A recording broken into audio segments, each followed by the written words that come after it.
Hello friends, આજે આપણે વાત કરવી છે ટેકનિકલ સિરીઝમાં આપણે વાત કરીશું આજે કે સાઇટ ઉપર ઘણી વખત પ્રોબ્લેમ ક્રિએટ થતો હોય તો એનામાં બ્લેમ ગેમ થતી હોય છે, પણ એવું ના થવું જોઈએ. તો એનું સોલ્યુશન કઈ રીતે લાવવું એ વિડીયોમાં આપણે આજે જોઈશું. સાઇટ ઉપર ઘણી વખત એવું થતું હોય છે કે સવારમાં કોઈ પ્રોબ્લેમ ક્રિએટ થયો તો સાઇટ એન્જિનિયર્સ ઘણા બધા હોય અને કોન્ટ્રાક્ટર્સ ઘણા બધા હોય, તો એકબીજા ઉપર બ્લેમ ગેમ થતો હોય છે કે મારા લીધે ને આના લીધે ભૂલ થઈ, એણે મને ઇન્ફોર્મ નહોતું કર્યું કે વોટ એવર.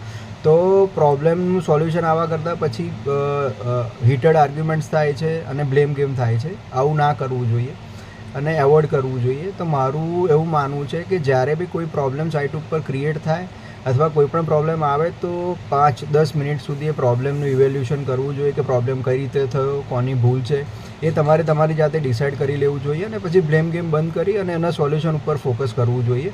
તો એનું સોલ્યુશન ઇઝીલી આવશે અને તમે આગળના એના પછીના કામ તમે સારી રીતે કરી શકશો. ઘણી વખત એવું થતું હોય કે સવારમાં જ ઘણા બધા પ્રોબ્લેમ્સ એક સાથે આવે કે જે તમે વિચાર્યા ના હોય આગલા દિવસે, અથવા કોઓર્ડિનેશનમાં ક્યારેક કોઈક ફંબલ થયું હોય કે એવું કંઈક થયું હોય તો ત્યારે થઈ શકે છે. પણ એવું થાય સાઇટ ઉપર ઘણી વખત, અને પ્રોબ્લેમ સોલ્વિંગ તમારામાં એબિલિટી વધશે તો જ તમે સારી રીતે કામ કરી શકશો.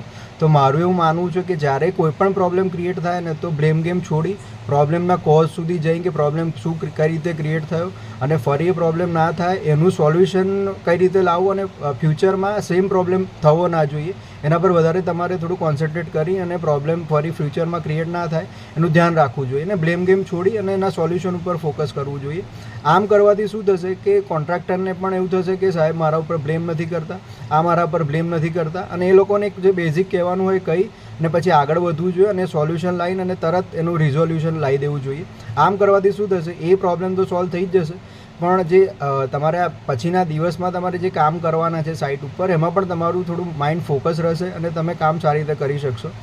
ઘણી બધી સાઇટ ઉપર બ્લેમ ગેમ થતી હોય છે, એકબીજા ઉપર આક્ષેપો થતા હોય છે કે આના લીધે કામ બગડ્યું, આના લીધે થયું, મેં તો કીધું હતું, આમ નહોતું કીધું.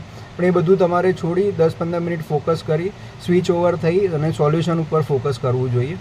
એટલે બડિંગ એન્જિનિયર્સ અને નવા એન્જિનિયર્સને મારે એવું કહેવું છે, કારણ કે એ લોકોની પેશન્સ થોડી ઓછી હોય છે, એ લોકો ઈગો ઉપર પર્સનલ લઈ લેતા હોય છે, પણ એ બધું ના કરવું જોઈએ અને થોડી પેશન્સ રાખી અને થોડુંક કામ પર વધારે ફોકસ કરી થોડું ડિટેલમાં એનાલિસિસ કરી કે આ પ્રોબ્લેમ કઈ રીતે ક્રિએટ થયો છે એ જાણીને તરત એના ઉપર સોલ્યુશન ઉપર ફોકસ કરી અને પ્રોબ્લેમ સોલ્વ કરી દેવો જોઈએ. આવી ઘણી બધી વસ્તુઓ સાઇટ ઉપર થતી હોય છે કે જે ટેકનિકલ સિવાય પણ જરૂરી છે, એના પર પણ કામ કરવું જોઈએ.